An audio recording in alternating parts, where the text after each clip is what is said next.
ಮನ್ಮನೋಭೀಷ್ಟವರದಂ ಸರ್ವಾಭೀಷ್ಟಫಲಪ್ರದಂ ಪುರಂದರಗುರುಂ ವಂದೇ ದಾಸಶ್ರೇಷ್ಠಂ ದಯಾನಿಧಿಂ. ಪುರಂದರನ ದಾಸರ ಉತ್ಸವ ನಿಮಿತ್ತವಾಗಿ ಪುರಂದರದಾಸರ ಕೀರ್ತನೆಗಳು, ಅವುಗಳ ಸುಭಾಷಿತಗಳ ಬಗ್ಗೆ ಹೇಳಬೇಕು ಅಂತ ಹೇಳಿದ್ದಾರೆ. ಹಾಗಾಗಿ ದಾಸರ ಒಂದು ವಿಶಿಷ್ಟವಾದ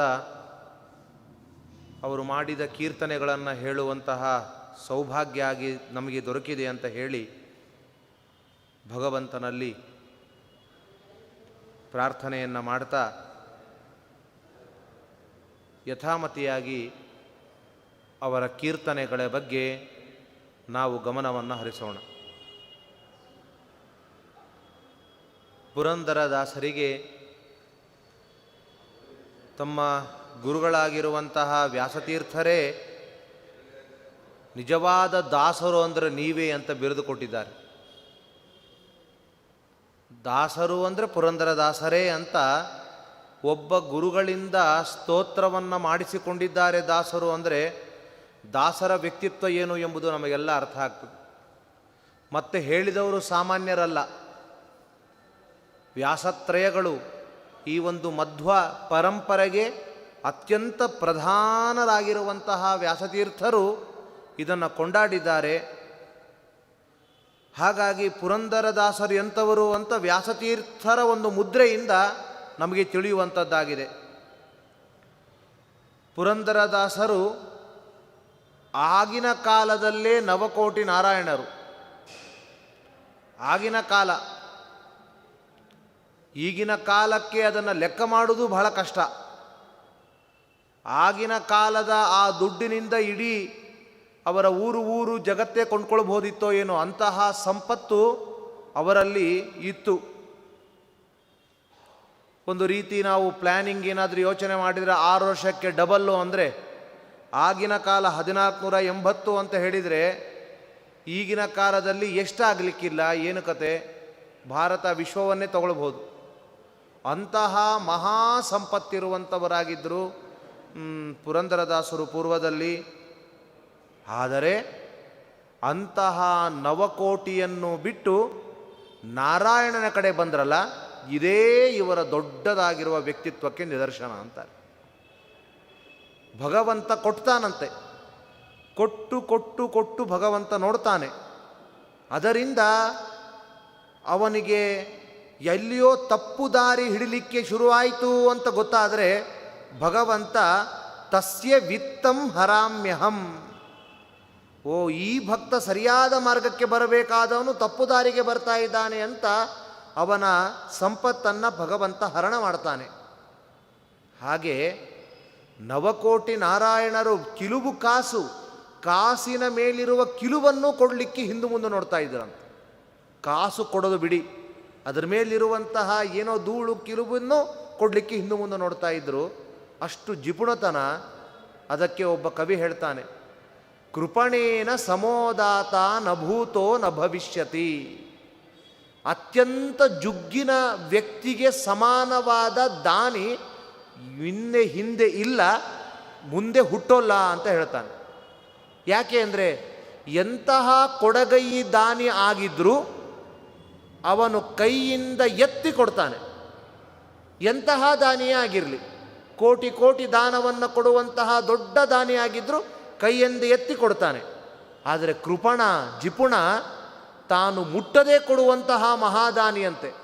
ಯಾರಾದರೂ ತೋರಿಸಿ ನೋಡೋಣ ಅಂತಾರೆ. ಮುಟ್ಟದೇ ದಾನವನ್ನು ಕೊಡುವಂತಹ ಏಕೈಕ ದಾನಿ ಇದ್ದಾನೆ ಅಂದರೆ ಅವನು ಜಿಪುಣ.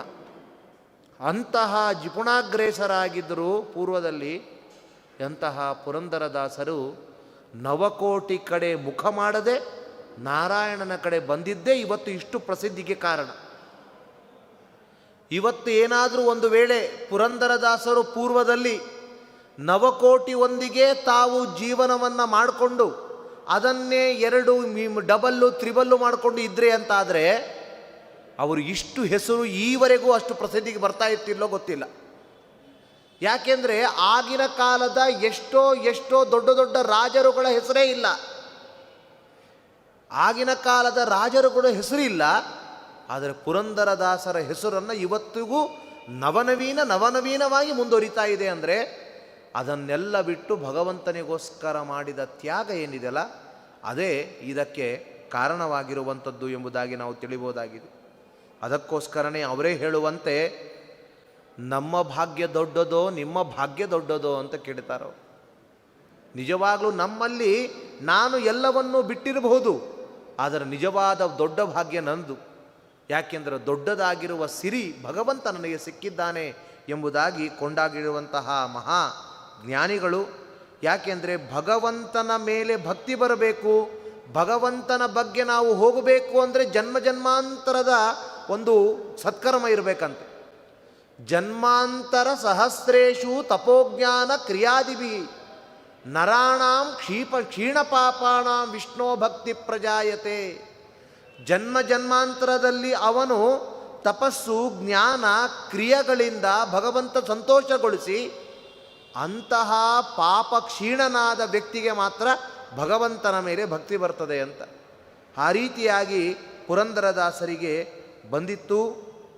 ಹಿಂದೆ ಅವರು ಕಾಸನ್ನು ಕೊಡಲಿಕ್ಕೆ ತುಂಬ ಜುಗ್ಗುತನ ಮಾಡಿದರು, ಆದರೆ ಜ್ಞಾನೋದಯ ಆದ ಮೇಲೆ ಜ್ಞಾನದಾನ ಮಾಡಲಿಕ್ಕೆ ಎಂದೆಂದೂ ಜುಗ್ಗುತನ ಮಾಡಲಿಲ್ಲ. ಅವರೇ ಎಲ್ಲ ಕಡೆ ಬಹಳ ಉದಾರಿಗಳಾಗಿ ಊರೂರಿಗಳಿಗೆ ಹೋಗಿ ಜ್ಞಾನಸತ್ರವನ್ನು ಮಾಡುವ ಮೂಲಕ ಜ್ಞಾನ ಪ್ರದಾನ ಮಾಡಿದ್ದಾರೆ ಮಹನೀಯರು. ಹಾಗಾಗಿ ಅವರು ಹಣ ಕೊಡಲಿಕ್ಕೆ ಹಿಂದೆ ನೋಡಿದ್ದಾರೆ, ಮುಂದೆ ನೋಡಿದ್ದಾರೆ, ಆದರೆ ಜ್ಞಾನ ಪ್ರದಾನ ಮಾಡಲಿಕ್ಕೆ ತದನಂತರ ಎಂದೂ ಹಿಂದು ಮುಂದೆ ನೋಡಿಲ್ಲ. ಎಲ್ಲ ಬಡವ ಬಗ್ಗರಿಗೆಲ್ಲರಿಗೂ ಕೂಡ ಛತ್ರವನ್ನು ಏರ್ಪಾಟ್ ಮಾಡಿ ಜ್ಞಾನ ಸಂಧಾನವನ್ನು ಮಾಡಿರುವಂತಹ ಮಹನೀಯರಾಗಿದ್ದಾರೆ. ಇವತ್ತಿಗೆ ನಮ್ಮ ದಾಸ ಸಾಹಿತ್ಯದ ವೈಶಿಷ್ಟ್ಯ ಎಂಥದ್ದು ಅಂದರೆ ತ್ರಿವೇಣಿ ಸಂಗಮ ಇದ್ದ ಹಾಗೆ. ಈ ಕಡೆ ಸಂಗೀತ, ಈ ಕಡೆ ಇನ್ನೊಂದು ಕಡೆ ಸಾಹಿತ್ಯ, ಇನ್ನೊಂದು ಕಡೆ ಅಧ್ಯಾತ್ಮ ರಸರಂಜನಿ. ಹಾಗಾಗಿ ಇದು ಮೂರನ್ನು ಕೂಡ ಮೇಳೈಸುವಂತಹ ಒಂದು ವಿಶಿಷ್ಟವಾಗಿರುವಂತಹ ತ್ರಿವೇಣಿ ಸಂಗಮ ನಮ್ಮ ದಾಸ ಪರಂಪರೆಯಲ್ಲಿದೆ. ಅಂದಿನ ಕಾಲದಲ್ಲಿ ಸಂಗೀತವನ್ನು ದಾಸರು ಉಣಬಡಿಸಿದ್ದರಿಂದ ಇವತ್ತಿಗೂ ಸಂಗೀತ ಪಿತಾಮಹರು ಎಂಬುದಾಗಿ ಪ್ರಸಿದ್ಧರಾದವರು ಪುರಂದರದಾಸರು.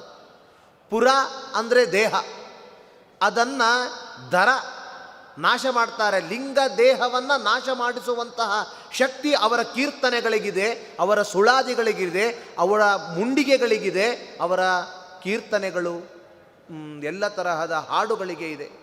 ಹಾಗಾಗಿ ಅಂತಹ ಪುರವನ್ನು ಸೀಳುವಂತಹ ಒಂದು ವಿಶಿಷ್ಟವಾದ ಸಾಮರ್ಥ್ಯ ಆ ಒಂದು ಕೀರ್ತನೆಗಳಿಗಿದೆ. ಅಷ್ಟೇ ಅಲ್ಲ, ಪುರ ಅಂದರೆ ಪುರ ಅಂದರೆ ಈ ದೇಹ ಅಂಥದ್ದಕ್ಕೆ ಒಳ್ಳೆಯ ಜ್ಞಾನ ಕೊಡ್ತಾರೆ. ಆದ್ದರಿಂದಲೂ ಪುರಂದರರು ನಮಗೆ ಉತ್ತಮವಾದ ಈ ಮಾನವ ದೇಹದಲ್ಲಿ ಬಂದಾಗ ಉತ್ತಮವಾದ ಜ್ಞಾನಪ್ರದವನ್ನು ಮಾಡ್ತಾರೆ. ಆದ್ದರಿಂದ ಪುರಂದರರಾಗಿದ್ದಾರೆ. ಅವರ ಸಂಗೀತವೇ ಅದ್ಭುತ. ದಾಸ ಪರಂಪರೆಯ ಸಂಗೀತ ಬಹಳ ಅದ್ಭುತ. ಕೆಲವು ಲೌಕಿಕವಾದ ಗ್ರಾಮ್ಯವಾದ ಸಂಗೀತವನ್ನು ನಾವು ಕೇಳ್ತೇವೆ. ಏನು ಮಾಡ್ಬೋದು, ಅಬ್ಬಬ್ಬ ಅಂದರು, ಅಪ್ಪ ಎಷ್ಟು ಚೆನ್ನಾಗಿದೆಯಪ್ಪ ಅಂತ ಒಮ್ಮೆ ಮೈ ಮರಿಬೋದು ಅಷ್ಟೆ. ಆದರೆ ಅದರಿಂದ ಮೈ ಮರೆಯೋದು ಬಿಟ್ಟರೆ ಮತ್ತೇನು ಬೇರೆ ಏನೂ ಆಗೋಲ್ಲ, ಆನಂದ ಆಗುತ್ತಷ್ಟೆ. ಆದರೆ ದಾಸಾರಿಯರ ಅಪರೋಕ್ಷ ಜ್ಞಾನಿಗಳ ಒಂದು ಏನು ಸಂಗೀತ ಇದೆ, ಅವರ ಒಂದು ಸಂಕೀರ್ತನೆಗಳಿದೆ, ಅದು ನಮ್ಮನ್ನು ಮೈಮರೆಸುವುದಲ್ಲದೆ ಹೊಸದಾದ ಒಂದು ಅಲೌಕಿಕವಾದ ಪ್ರಪಂಚಕ್ಕೆ ನಮ್ಮನ್ನು ಕೊಂಡೊಯ್ತದೆ. ಅಂತಹ ಸಂಗೀತದಲ್ಲಿ ಅಂತಹ ಶಕ್ತಿ ಇದೆ. ಒಬ್ಬ ಕವಿ ಹೇಳ್ತಾನೆ, ಸುಭಾಷಿತೇನ ಗೀತೇನ ಯುವತೀನಾಂಚ ಲೀಲಯ. ಸುಭಾಷಿತ ಮತ್ತು ಸಂಗೀತದಿಂದ ಯಾರ ಮನಸ್ಸು ಸೋರೆಗೊಳ್ಳಲ್ವೋ, ಯಾರ ಮನಸ್ಸು ಅತ್ಯಂತ ಮುದ ಆಗೋದಿಲ್ವೋ ಅವರು ಎರಡಾಗಿರ್ತಾರಂತೆ. ಒಂದು ಯೋಗಿ ಆಗಿರ್ತಾನೆ, ಇನ್ನೊಂದು ಪಶು ಆಗಿರ್ತಾನೆ ಅಂತ. ಯೋಗಿ ಆಗಿರ್ತಾನೆ, ಆದ್ದರಿಂದ ಸದಾ ಭಗವಂತನ ಧ್ಯಾನದಲ್ಲಿ ರತನಾಗ್ತಾನೆ. ಸುಭಾಷಿತವಾಗಲಿ ಸಂಗೀತವಾಗಲಿ ರುಚಿಸೋದಿಲ್ಲ. ಇನ್ನು ಪಶುತರದ ಹೃದಯ ಇದ್ದವನಿಗೂ ಕೂಡ ರುಚಿಸೋದಿಲ್ಲ. ಹಾಗಾಗಿ ಇವರ ಸಂಗೀತ, ಇವರ ಸಂಕೀರ್ತನೆಗಳು ನಮ್ಮನ್ನು ಮೈ ಮರೆಸಿ ಹೊಸದಾದ ಪ್ರಪಂಚಕ್ಕೆ ತಂದುಕೊಂಡು ಹೋಗುವಂಥದ್ದಾಗಿದೆ. ಏನು ಮತ್ತೇನು ಬಹಳ ಇರೋಲ್ಲ, 3-5 ಒಂದು 4-5 ನುಡಿಗಳಷ್ಟೇ. ಹುಚ್ಚಿ ಹಿಡಿಯಿತೋ ಯಮಗೆ ಹುಚ್ಚಿ ಹಿಡಿಯಿತು, ಎಂತೆಂಥ ಸುಲಭವಾಗಿರುವಂತಹ ಪದ್ಧತಿ. ಮಾನವ ಜನ್ಮ ವಿದು ಹಾಳು ಮಾಡಲು ಬೇಡಿ ಹುಚ್ಚಪ್ಪಗಳಿರ. ಇಲ್ಲಿ ಹುಚ್ಚಪ್ಪಗಳಿರ ಅಂದರೆ ಯಾರಿಗೂ ಸಿಟ್ಟು ಬರೋಲ್ಲ, ಅವರಿಗೆ ಸಿಟ್ಟು ಬರೋದಿಲ್ಲ, ಎಚ್ಚರ ಬರ್ತದೆ. ಓ, ನಮ್ಮನ್ನು ಎಚ್ಚರಿಸ್ತಾ ಇದ್ದಾರೆ, ಯಾರ ಮನಸ್ಸು ಕೆರಳಿಸೋದಿಲ್ಲ, ಅರಳಿಸ್ತಾರೆ ದಾಸರು. ಇದು ಅಂದರೆ ಜಟಿಲವಾಗಿರುವಂತಹ ವಿಷಯಗಳನ್ನು ಸುಲಭವಾದ ರೀತಿಯಲ್ಲಿ ನಮಗೆ ತಲುಪಿಸುವಂತಹ ದೊಡ್ಡ ಕಾರ್ಯವನ್ನು ದಾಸ ಪರಂಪರೆ ಅಪರೋಕ್ಷ ಜ್ಞಾನಿಗಳು ನಮಗೆಲ್ಲ ಮಾಡಿಕೊಟ್ಟು ಬಹಳ ಉಪಕಾರವನ್ನು ಮಾಡಿದ್ದಾರೆ.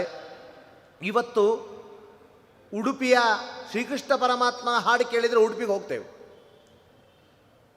ತಿರುಪತಿ ತಿಮ್ಮಪ್ಪನ ಹಾಡು ಕೇಳಿದರೆ ತಿರುಪತಿಗೆ ಹೋಗಿ ಕೊಡ್ತೇವೆ, ಪಂಡ್ರಾಪುರದ ಹಾಡು ಕೇಳಿದರೆ ಪಂಡ್ರಾಪುರಕ್ಕೆ ಹೋಗ್ತೇವೆ. ಹಾಗಾದರೆ ಅಲೌಕಿಕವಾದ ಒಂದು ಹಾಡಿನಿಂದ ಆ ಸ್ಥಳಕ್ಕೆ ನಾವನ್ನು ಕರ್ಕೊಂಡು ಹೋಗ್ತಾ ಇದ್ದಾರೆ ಅಂದರೆ ಎಂತಹ ಅದ್ಭುತ. ನಾವು ಉಡುಪಿಗೆ ದೇಹತಃ ಹೋದ್ರೇ ಅಷ್ಟು ಸಂತೋಷ ಆಗೋಲ್ಲ ನಮಗೆ, ಯಾಕೆಂದರೆ ಅಲ್ಲಲ್ಲಿ ಮನಸ್ಸು ಮಾಡಿಬಿಡ್ತೇವೆ. ತಿರುಪತಿಗೆ ಹೋದಾಗ ಬೇರೆ ಬೇರೆ ಕಾರ್ಯಗಳೇ ಜಾಸ್ತಿ ಇರ್ತದೆ. ಆದರೆ ಕೂತಲ್ಲೇ ನಮ್ಮನ್ನು ಆ ಹಾಡಿನ ಮೂಲಕ ನಮ್ಮನ್ನು ಆ ಕ್ಷೇತ್ರಕ್ಕೆ ಕೊಂಡೊಯ್ತಾರೆ ಅಂದರೆ ಅದು ದಾಸರಲ್ಲಿ ಮಾಡಿದ ಆ ವಾಕ್ಯ ಪದಪ್ರಯೋಗಗಳು, ಹೇಳಿರುವಂತಹ ಅಪರೋಕ್ಷ ಜ್ಞಾನಿಗಳ ಒಂದು ತತ್ವ ಎಂಥದ್ದು ಅಂತ ನಾವು ತಿಳಿಬೇಕಾಗ್ತದೆ. ಎಷ್ಟು ತರಹದಲ್ಲಿ ಸುಳಾದಿಗಳು, ಉಗಾಭೋಗಗಳು, ಈ ಕಡೆ ಮುಂಡಿಗೆಗಳು, ನಾನಾ ತರಹದ ರೀತಿಯಲ್ಲಿ ಒಂದೋ ಎರಡೋ ಈ ರೀತಿಯಾಗಿ ನಮಗೆ ಅನುಗ್ರಹವನ್ನು ಮಾಡಿದ ಮಹನೀಯರಾಗಿದ್ದಾರೆ. ಅದರಲ್ಲಿ ನಮ್ಮ ಪುರಂದರದಾಸರ ಎಲ್ಲ ಕೀರ್ತನೆಗಳು ಎಂಥದ್ದು ಅಂತ ಹೇಳುವಾಗ ಇದು ಕೀರ್ತನೆ ಅಲ್ಲ, ಕೇವಲ ಹಾಡಲ್ಲ, ಉಪನಿಷತ್ತು ತುಂಬ ಆಳವಾದ ಅರ್ಥ, ಗಹನ ಗಂಭೀರವಾಗಿರುವಂಥದ್ದನ್ನು ಉಪನಿಷತ್ತು ಅಂತ ಕರೀತದೆ. ನೀವು ನೋಡಿರ್ಬೋದು, ಈಶಾವಾಸ್ಯ, ಕೇನ, ಕಟ, ತಲವಕ, ನಾನಾ ಥರದ ಉಪನಿಷತ್ತುಗಳಿದೆ. ಎಷ್ಟು ಆಳವಾದ ಅರ್ಥವನ್ನು ಕೊಡುವ ಮೂಲಕ ಶ್ರೀಮದ್ ಆಚಾರ್ಯರು ಅದಕ್ಕೆ ಭಾಷ್ಯಗಳು, ಅನೇಕ ಜನ ಅಪರೋಕ್ಷ ಜ್ಞಾನಿಗಳು ಟೀಕ ಟಿಪ್ಪಣಿಗಳನ್ನೆಲ್ಲ ಬರೆದಿದ್ದಾರೆ. ಹಾಗಾದರೆ ಆಚಾರ್ಯರ ಅಂತಹ ಅಪೌರುಷೇಯವಾಗಿರುವ ಹೆಸರನ್ನು ದಾಸರು ಬರೆದ, ಪುರಂದರದಾಸರು ಬರೆದ ಕೀರ್ತನೆಗಳು ಉಪನಿಷತ್ತು ಅಂತ ಹೇಳಿದ್ದಾರೆ ಅಂದರೆ ನಿಜವಾಗಲೂ ಅದರ ಉದ್ದಗಲ ಎಂಥದ್ದು ಅಂತ ನಾವು ಅರ್ಥ ಮಾಡಿಕೊಳ್ಬೇಕಾಗ್ತದೆ.